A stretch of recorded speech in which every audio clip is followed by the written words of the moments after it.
Is Binance the next Mt. Gox? If you guys don't know what Mt. Gox is, I highly recommend you check it out. But basically the trading activity happening on Binance and the data coming out about the activities there should be raising a lot of red flags for anyone who cares about decentralization in this space. Also, Coinbase makes a surprising move to remove access to big coins that you might be surprised. If you guys are enjoying these videos, I appreciate it if you hit the like button, hit subscribe. Check out the CT Club down below if you want even more information on what we're doing with our cryptocurrencies and why. Meanwhile, we're putting out videos every single day to keep you guys updated on everything that's happening in this cryptocurrency space. So first and foremost, I want to address what Coinbase is doing. It's actually Coinbase Wallet, their non-custodial wallet. It's a mobile wallet. It's trying to be like MetaMask. Anyway, they are citing a lack of activity on that wallet. For example, Ripple, Ethereum Classic, Bitcoin Cash, and Stellar. All of these will no longer be supported by Coinbase Wallet, and you have until the end of this year basically to get all of your coins off before you can't use Coinbase Wallet to access the coins that you used originally. If you wait to do this and all of a sudden it's 2023 and you remembered, oh my gosh, I had so much XRP on my Coinbase wallet, how do I get it?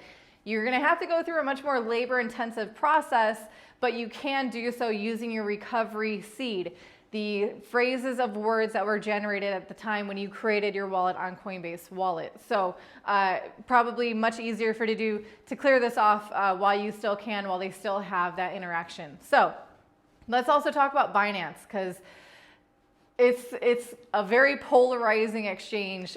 Sometimes there's good things coming out about it, sometimes there's bad things, but the thing you always have to remember is Binance is a centralized exchange, and their business model requires you to deposit coins onto their exchange and trade them. So that a huge commission, obviously, any centralized exchange, the money that they make is through the trading activity. They take a cut every time someone trades a coin there. But Binance specifically has enacted a lot of tools for earning passive income that incentivizes people just to keep their coins on that exchange without even trading them, just to keep them there in exchange for passive income ranging anywhere from 5 to 15% depending on market conditions. So what is so alarming of Binance now?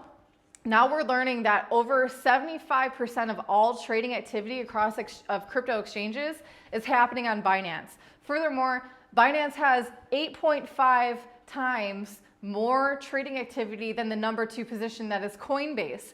So they have a huge market share over the trading activities of cryptocurrencies. And for those of you who aren't very familiar, you're new to cryptocurrencies, you don't know what Mt. Gox is, that was a cryptocurrency exchange that launched in 2010, so right at the start of Bitcoin, and it held over 70% of all Bitcoin trading transactions was happening on Mt. Gox, and it only happened 4 years later. Basically, the owner of that exchange cut and run. He was mismanaging funds, sound familiar, taking his cut. People were unable to make withdrawals, and then it just failed altogether, collapsed, and now, still, this is almost 10 years later, there's still the FUD of the Mt. Gox funds, the Bitcoin that's finally been recovered, being dumped on the market.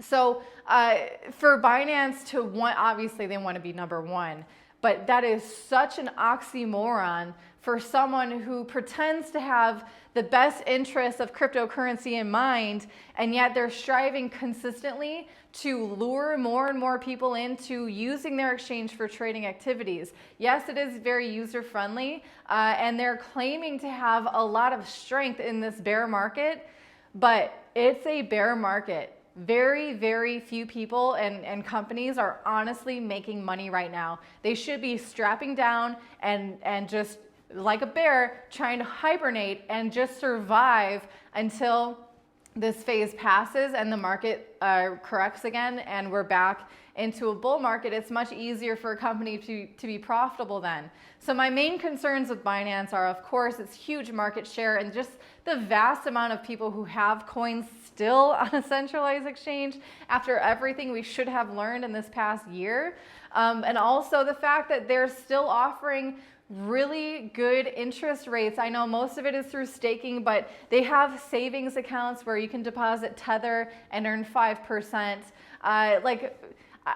You have to question where that profit is coming from, that they can hand it down to the end user. What are they doing with the funds that they're not telling you to generate that type of profit? Because previously, a lot of platforms were using things like Anchor protocol and their 20% to generate an income and pass that down onto their users, or they're using the GBTC arbitrage opportunities to pass and scraping some income off of that to pass it down to their users. And all of that is kind of drying up now. So how is Binance really doing? They claim to not have any debts, but yet they were saying that they were going to be investing in and trying to save other cryptocurrency companies, much like Sam Bankman-Fried. And those are classically illiquid investments that isn't going to be earning a return anytime soon, as long as this bear market exists. So you should be questioning CZ's front of security and trustworthiness and strength in the time of bear market. Everyone's hurting, and if he was really honest, I think he'd be showing that too. Instead, he's trying his best to get even more people onto his exchange. Anyway, that's gonna wrap it up. Thank you guys for watching. Hit like and subscribe. I'll see you tomorrow.